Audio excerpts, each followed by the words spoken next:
Reprenons un peu le tzedaka et continuons la discussion que nous avons commencée hier à propos de Chai Elul, le 18e jour du mois de Elul, qu'aujourd'hui, nous sommes le 18e. Chai, la vie, la vitalité, comme on a expliqué, c'est le jour dû à la naissance du Baal Shem Tov, ainsi que le Alter Rebbe et le Baal HaTanya, les deux qui sont nés à ce jour, qui ont amené la vitalité, la vie dans l'Am Israël. Le Baal Shem Tov était orphelin à l'âge de 5 ans de son père. Son père, Rabbi Eliezer, lui a laissé un testament, pas de l'argent, mais le testament qu'il lui a laissé, il lui a donné 2 préceptes. Il lui dit Yisraelik, Israël, donc Yisraelik, ne crains rien d'autre que Dieu seul. Et aime chaque juif sans exception, du plus profond de ton cœur et avec le feu de ton âme. Peu importe qui il est et comment il se comporte. Ces paroles a servi de pierre angulaire au mouvement révolutionnaire et à la philosophie que le Baal Shem Tov a fondée, connue sous le nom de chassidisme. Le Baal Shem Tov n'a pas découvert cette mitzvah d'aimer le prochain. C'est par la mitzvah de la Torah. Va'ahavta l'reacha kamocha. Rabbi Akiva de nous dire Zeklal Gadol Batorah. C'est un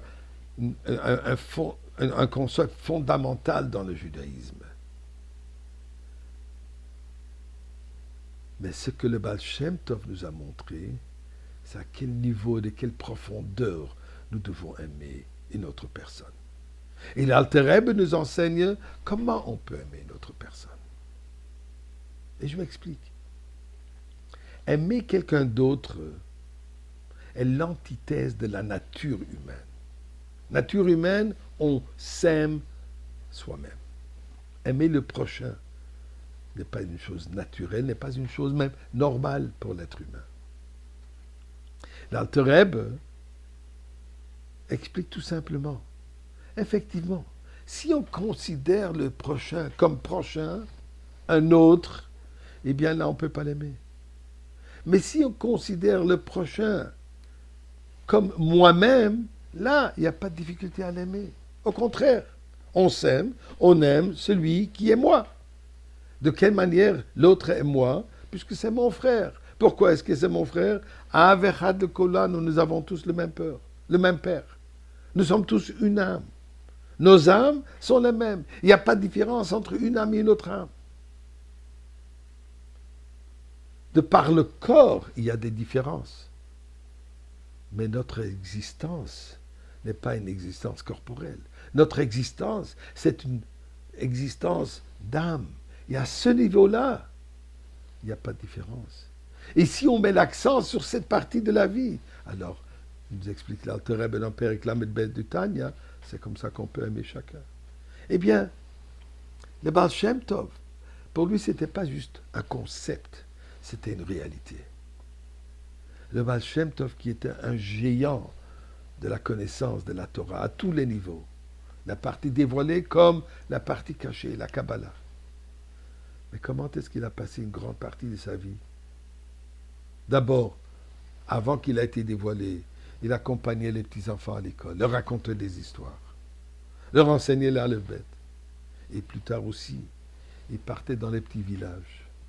Il trouvait les gens simples, les encourageait avec des paroles de chaleur, avec des paroles de Torah, par son amour absolu qu'il avait pour ces personnes.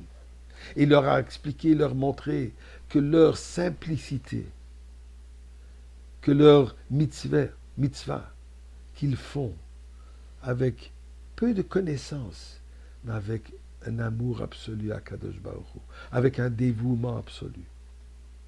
Les paroles de Tilim qu'ils prononçaient, même s'ils n'étaient pas capables de les prononcer convenablement, c'était les sphères les plus élevées, les plus hautes, pour nous montrer, pour leur montrer, et pour nous enseigner que la pratique du mitzvah, d'une personne sincère et simple, est aussi valorisée chez Kadosh Baruch Hu comme l'étude de la Torah des plus grands géants.